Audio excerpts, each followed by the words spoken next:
today's video, I want to talk about another knife that I have from Cold Steel. It's called the Cold Steel Kobun, and hopefully I'm pronouncing that right. If not, you can correct me down in the comments. But anyway, I've been using this for a while. I've had it in my backpack, and it's just a really nice, lightweight knife. And I just wanted to do a quick review of it here inside. But if you want to see it in action, make sure to stay tuned for next week. I'm going to be doing a video outside with it, testing out how tough this little thing is. Today I just want to go over some of the features it has and why I like this knife. The first thing I want to point out is that I added the paracord, and the reason for doing that was I felt that the handle was a little bit too narrow, and I was trying to make it a little wider. But I don't know, I may end up taking it off because now it's pretty slippery with that rope on there. Because the handle is really grippy. I mean, you can hold on to this even if your hand is wet and slippery, even if your hand's soapy, you can hold on to this, it's so grippy. I believe they call it a Cray X handle, so I may end up taking this off. I just think it might not be worth having the wider paracord on there because it is slippery and you may end up slipping and cutting your hand because of that. I did modify the sheath because of the paracord. It wasn't fitting into the sheath because it was wider, so I had to cut out a little notch on both sides. So I did that. I put some extra paracord on here in case I ever need any. I have some extra on the sheath. And I also took off, they had a belt clip on here. I took that off because I don't really use it as a carry knife. I usually just have it in my pack.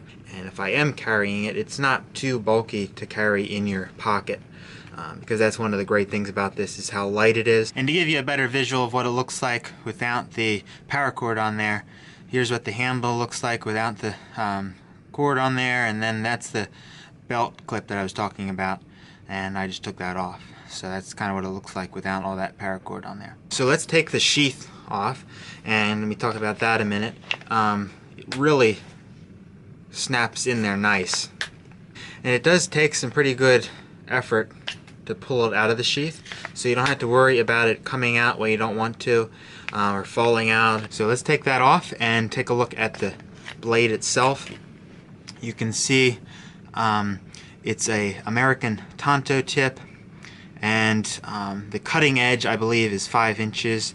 Not sure of the exact length, but from where it's sharp to the point is about 5 inches.